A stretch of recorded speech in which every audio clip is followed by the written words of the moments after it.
"Do you want fries with that?" has just taken on new meaning. The AI takeover has begun. In previous videos, we've covered how the rise of AI may change the world, and after just a few months, it seems as though there will be no industry left untouched by AI. On this episode of AI Focus, I'll cover which few jobs may be safe, and even look at how supermodels are being affected. And stay till the end to see how Google and Wendy's have teamed up to bring us the dawn of the AI fast food employee. According to a Goldman Sachs analysis from March 2023, content-generating AI might perform 1/4 of the labor currently carried out by humans. According to the estimate, 300 million jobs could be lost due to automation in the US and the European Union combined. According to Martin Ford, author of Rule of the Robots: How Artificial Intelligence Will Transform Everything, this might be quite dangerous. It's not just that this would happen to individuals, but it could be pretty systemic. It might occur to a number of individuals, possibly rather unexpectedly, possibly all at once, and that has effects for the economy as a whole as well as those particular people. According to Ford, there are normally 3 categories that will remain reasonably protected in the near future. The first would be jobs that are truly creative. You're not doing formulaic work or just rearranging things, but you're genuinely coming up with new ideas and building something new. But that doesn't necessarily mean all jobs that are considered creative are safe. As we've seen, visual artists were the first to be hit by the rise of AI. Basic algorithms can direct a bot to analyze millions of images, allowing AI to master aesthetics instantly. But there's some security in other kinds of creativity, according to Ford, like in science, medicine, and law, with people whose job it is to come up with a new legal strategy or business strategy. He thinks that there's going to continue to be a place there for human beings. The second insulated category is jobs that require sophisticated interpersonal relationships. This includes nurses, business consultants, and investigative journalists. These are jobs, he says, where you need a very deep understanding of people. I think it'll be a long time before AI has the ability to interact in the kinds of ways that really build relationships. The third safe zone consists of jobs that really require a lot of mobility, dexterity, and problem-solving ability in unpredictable environments. Many trade jobs, such as electricians, plumbers, and welders, fall under this category. These are the kinds of jobs where you're dealing with new situations all the time. He adds, they are probably the most difficult to automate. A science fiction robot would be required to automate jobs like these. You'd need C-3PO from Star Wars. While humans will most likely continue to work in those fields, that doesn't mean they will be completely immune to the rise of AI. Indeed, most occupations, regardless of industry, include components that are likely to be automated by technology. In these situations, there's no immediate threat to jobs, but tasks will change.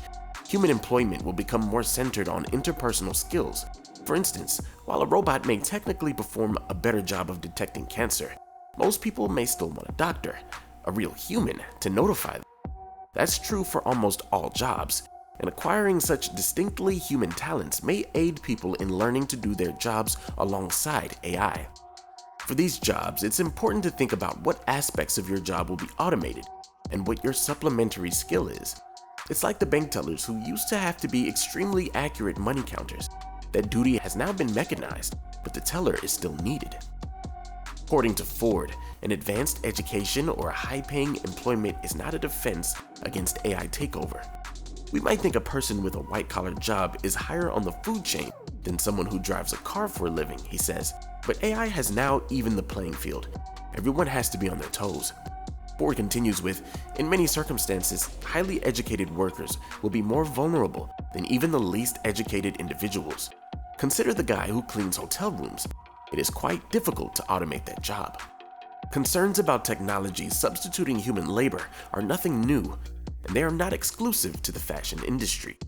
By the way, if you're enjoying this content and want to stay updated on all the latest AI news and updates, please feel free to subscribe to the channel.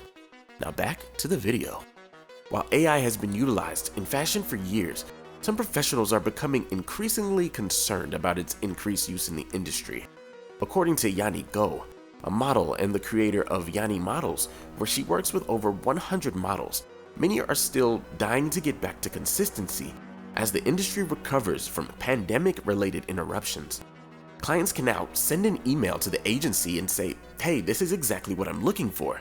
And someone will find that person, she says, referring to agencies that book models for everything from photo shoots to fittings.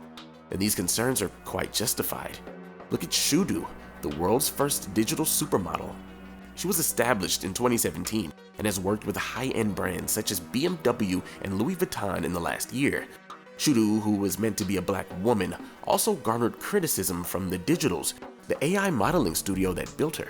Today, the choices for brands and advertisers looking to employ AI to help market and sell clothing continue to grow. Look at Deep Agency, a new firm that allows customers to construct a virtual photo shoot with either synthetic models or an AI replica of a real person. Fashion firms have defended their AI initiatives as complementary to customers, and the AI design studios and agencies working in the field have done the same. La La Land's creators, for example, have stated that they founded the company to enhance fashion representation in a sustainable way, and they do this by denying actual human beings jobs.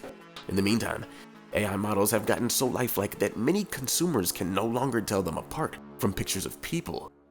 Influencer Ashley France expressed her hope that regulators will intervene after criticizing Levi's decision to move forward with AI supermodels in their campaigns. But now, to the world of fast food, where AI will further stretch its empire. Wendy's is joining an ever-growing list of businesses that rely on generative AI for growth with this initiative.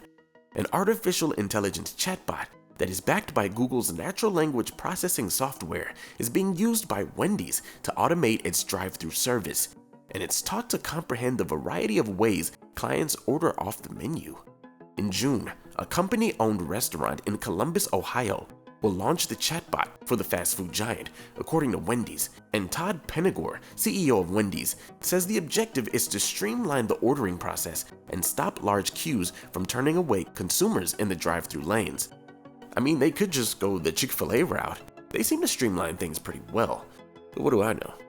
Beyond stating that it has been collaborating with Google since 2021 on projects including data analytics, machine learning, and cloud tools, Wendy's made no mention of the project's cost.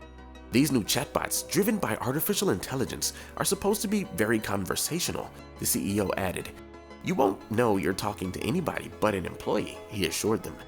To achieve this, Google's large language model, or LLM, a vast algorithmic software tool loaded with words, phrases, and common expressions in various dialects and accents, and designed to recognize and mimic the syntax and semantics of human speech, has been used by Wendy's software engineers in collaboration with Google to build and fine-tune a generative AI application on top of it. Tools for generative AI are made to produce text input from users as natural language responses, pictures, or computer code. When purchasing Wendy's menu items, customers often use special terms like JBC for Junior Bacon Cheeseburger, or Biggie Bags for different combinations of burgers, chicken nuggets, and soft drinks. You know the ones. Although customers might not always utilize the marketed name, Wendy's milkshakes are known as Frosties, which adds to the confusion.